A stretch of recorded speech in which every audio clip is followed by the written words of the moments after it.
When considering the great British game shows, Catchphrase, Bullseye, Lenny Bennett's Lucky Ladders, you can't help but feel they're missing something. It's all well and good answering questions for prizes, but why not add a bit of roleplay in there? Cast Jim Bowen as a medieval warlord, or have the Krypton Factor hosted by actual Superman. Start playing pretend, it's instantly better. Look at Nightmare. Even Gladiators had a balding bloke called Mike acting like a pissed off wolf.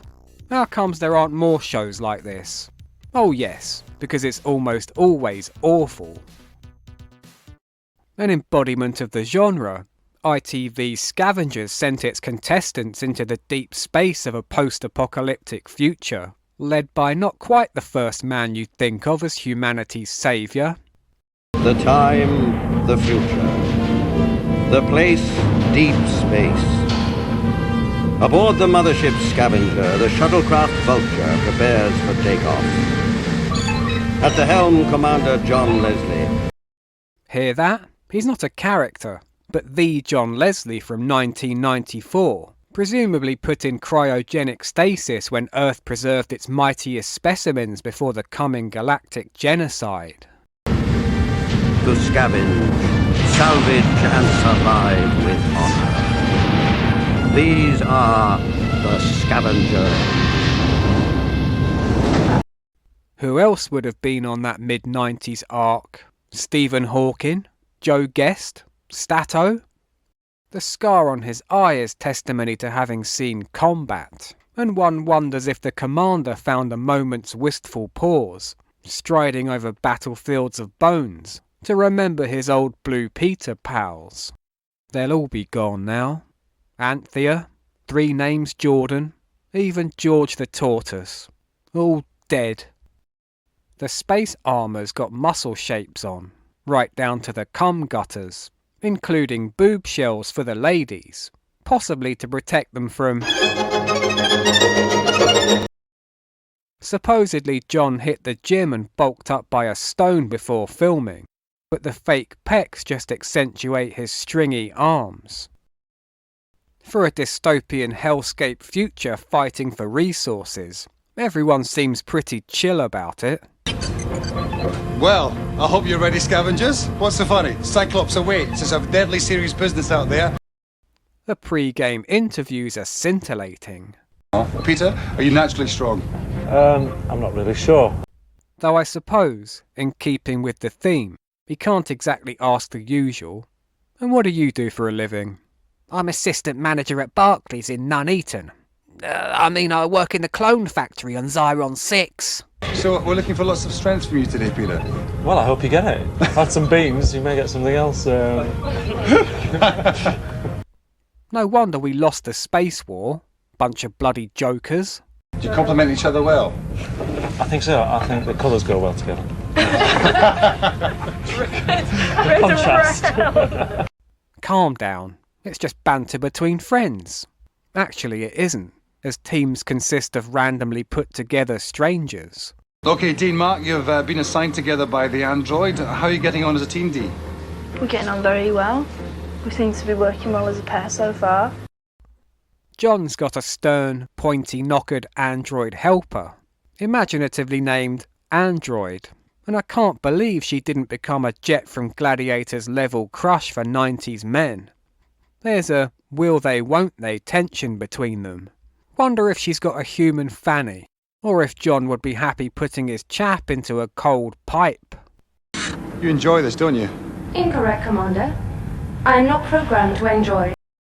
The plot is John Leslie flying teams onto a derelict alien ship, the Cyclops, for missions which consist of scavenging for various junk. Okay, here she comes, nice and gently.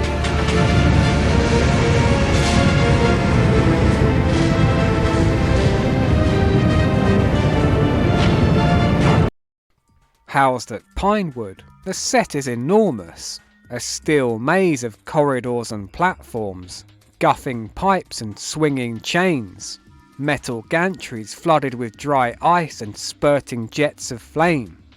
Designed by Quentin Chases, who made the arena games for Gladiators, it cost $2.5 million, which was recouped by renting it out to the international versions, as Fort Boyard would with its fortress. You'll note there's somewhat of an Aliens vibe, spacecraft that resembles the dropship, and John Leslie dressed like a colonial marine.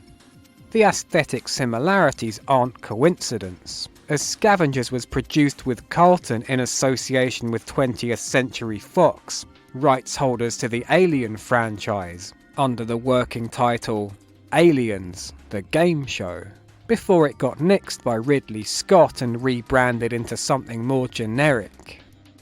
But much of its initial concept lingers, in costumes, set and games, and even background music, often reminiscent of Jerry Goldsmith's score.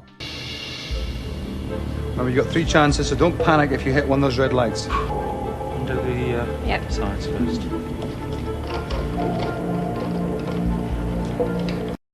Around this time, the officially licensed Alien War was a popular attraction at London's Trocadero, and there's obvious similarities as regular folk get dragged through the gates and grills of a darkly lit spaceship by a guy in space army gear who can't act. Come on, where are you? Come on. Come on, taking too long. Come on, let's move it. We're gonna think of that clock. Oh, what a smell. Whoa. Even though they never scored the license, cheekily, the evening that Scavengers debuted, ITV's late-night movie was Aliens. But they rip off other stuff too. Crusher, aim. Retrieval of 10 rods worth 10 salvage points each. Special difficulties, Crusher activated by scavenger interference. The first game, rummaging around for fuel rods, is simply the trash compactor from Star Wars. That crutch is coming in now. Come on, you haven't got much more time. One game's literally just Simon from the Argos catalogue.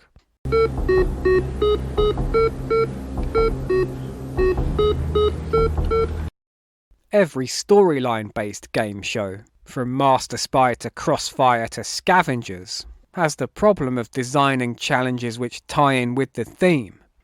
They've got the set and the special effects, but every mission forces them to find new ways of having people retrieve items. Scott and Victoria salvage 50 salvage points. Peter and Dawn salvage 50 salvage points. If they're not hunting for ore nuggets, they're working in the local space chippy, or rummaging around in the pedo chamber. Sorry, torpedo chamber. Others lean into the Aliens theme. There's a bisected android, like Ash or Bishop. Nothing works in here. Come on. There you are. So very pleased to meet you. In its most overtly thieving visual, teams retrieve very egg-like solar cells from down in a misty nest. They'll also fetch actual eggs from an unseen giant spider, in a game which really highlights Scavengers' main flaw. You can't see a ruddy thing. Tell her what to do, Mark. Right, get them in your bag. Make sure they're in the bag. Don't get caught up too much. Right, 2 in the bag, 3 in the bag. It's all just confusing. Teams you know nothing about and can't see properly sort of doing stuff. Scott, what are you doing? This is one of the series ITV hoped would take off as a Summertime Gladiators replacement. But imagine cheering along at home to this like you would someone running up the Travelator. Well done, Julie. Come on, get through there. Get up. Now get your bum up. Get your bum up. Bum through the thing. Get your bum up! Get it right up! That bum, I mean. There's also a ticking clock for when they have to get off the ship. You know, like in Alien and Aliens. But surely they won't just leave anyone to die on the Cyclops. Get out. Oh no, Peter, you must go back for Dawn. I need more time, Android. More time. I need more. Dawn and Peter are back. More time, Android. Blast off, Commander!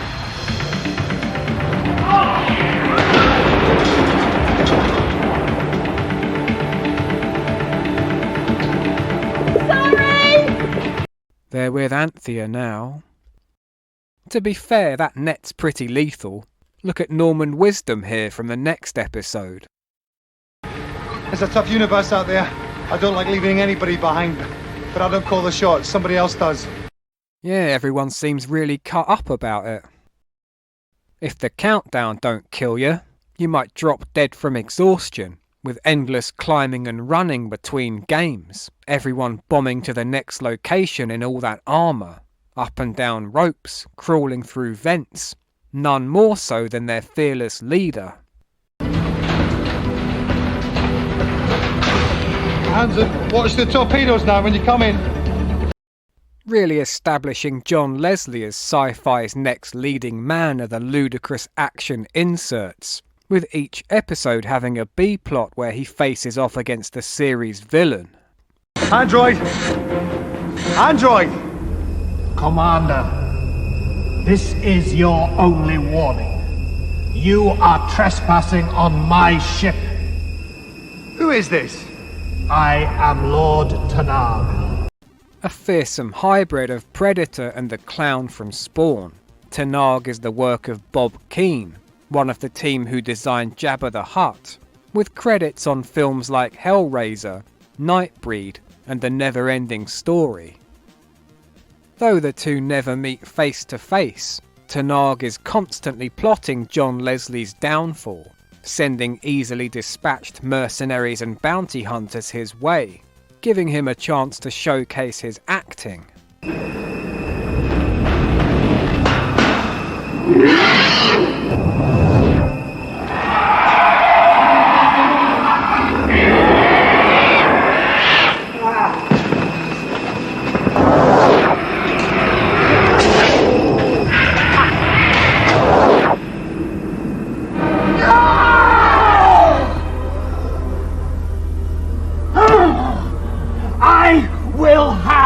My revenge, Commander! Anytime.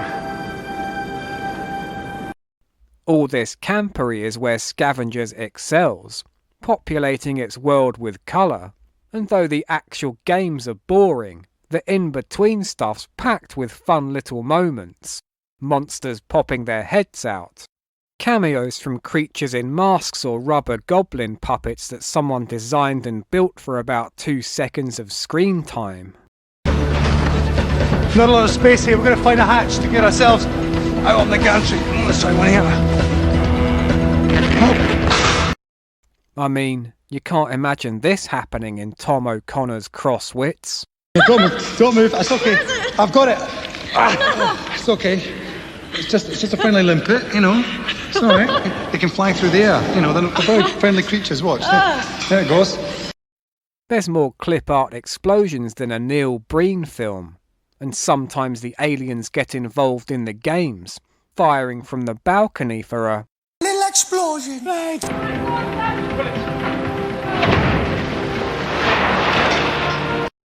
John's chats with contestants continue being super weird. You're quite a strong girl. Yeah, very. Okay, we've got a fit girl here, have we? Yeah. Meanwhile, Tanag's negotiating with a shape-shifting bounty hunter. Your price is very high.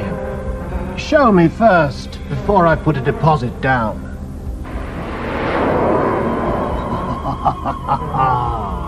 John shows Hollywood what they're missing when running into evil John Leslie. What the hell are you? Your worst nightmare. An almost perfect copy. Apart from the scar on the wrong side.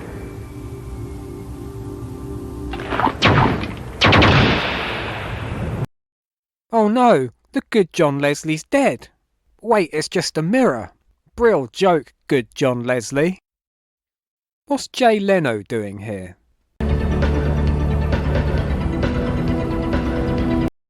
There's precious little information about the greater world, though contestants drink something called scav juice, which, as they're the scavengers, is presumably piss. So sit back, take your scav juice and relax. Bluetooth earpieces have moved on. Now Buck Rogers mics which whir up and down to your gob when you speak. I'll need the next destination, please, Android.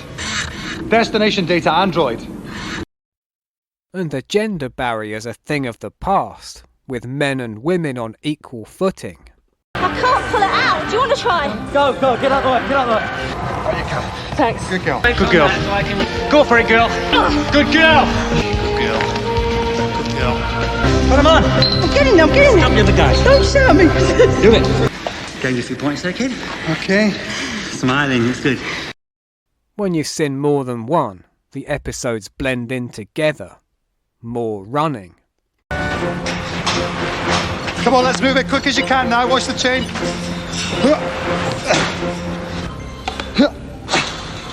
More exhilarating watching people rummage around in prop trash. I can't carry any more than this. I Watch that wall. One game set inside your dad's toilet. I don't have to tell you in here, it's deadly and it stinks.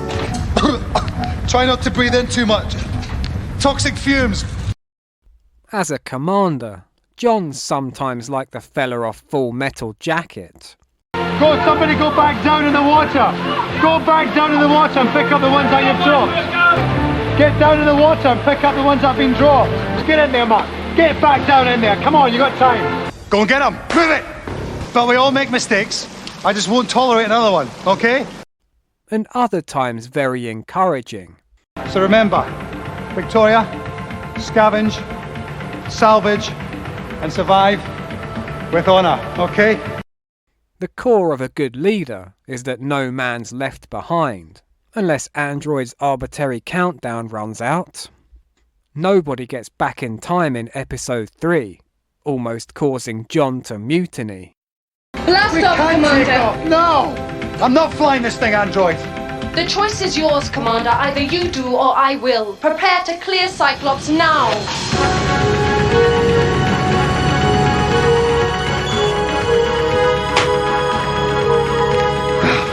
We've lost 4 good scavengers there. Yes, Commander, it is a shame. We have forfeited their salvage. Ian and Joanne? Never mind the points. What about the people?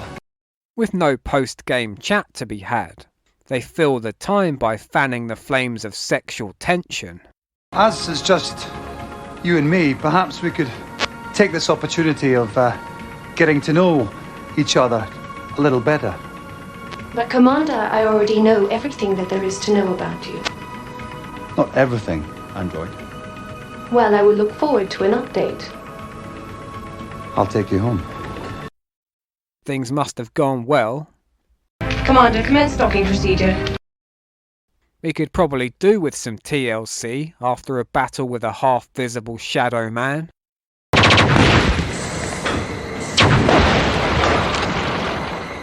Android to Commander. Remember, Commander, brain conquers brawn. Use your head.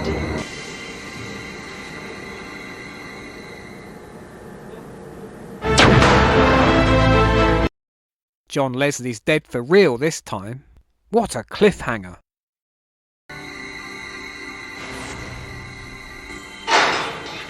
I can see you. I guess barbers were first against the wall in the Galactic War. Incidentally, there's no mention of any prize, and at the end of each episode, teams go on the Scavenger League table, so presumably there was something for whoever took the whole series. I'm curious what that was. Surely nothing so kayfabe shattering as a bundle of 20th century money. Last surviving episode is a semi-final, which sees contestants climbing a wall with suckers like Wile E. Coyote. This will not stick. Go on. Lick it, lick it. Now what? Swinging from the ceiling. And ducking gun turrets. This way. Head down. Keep going. Quick as you can. Get out of here. There's salvage to be salvaged. No time to edit out bloopers. Gotta get down. Quick as you can. Here's the hatch. Right. Okay. Quick as you can. Move it. Commander? Oh, you want a rope, don't you? Yes, okay. This may help. Will that do? Quick as you can then, Graham. At least they still have puns in the future. Pull yourself over, step over. Don't hang about. Scavengers did not connect with the public, and with terrible reviews and even worse ratings, it was taken off air halfway through the series, with remaining episodes burned off a year later at 9:30 on Monday mornings.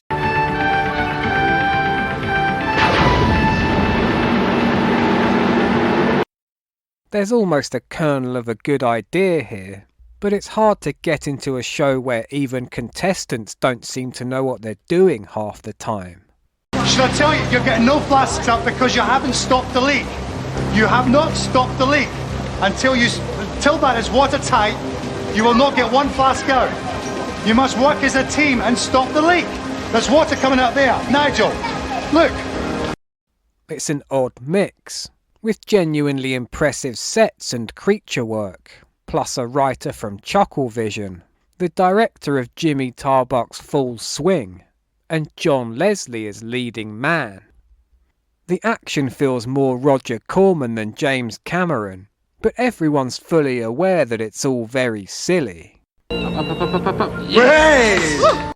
And as great as Jim Bowen is, he's never thrown a disgusting cat into a big jar of tentacles. Well, what's your problem? Hungry? Oh well. Enjoy. Sadly, Scavengers' failure robbed us yet more alien riffs. No John Leslie hiding in a clothes rack in a pair of tiny pants. Had they hit the viewing figures they were hoping for, perhaps Ridley would have changed his mind and relaunched the franchise with the big Scotsman at the helm. Though the way they've been churning them out lately, willy-nilly, I wouldn't put it past them. Okay, boats are docked. In the meantime, all we can do is scavenge, salvage and survive with honour. Just keep going, you go. I need your help. Pull the rope. Ah, yeah. That's it. Yeah, come on. Come on. Hang on.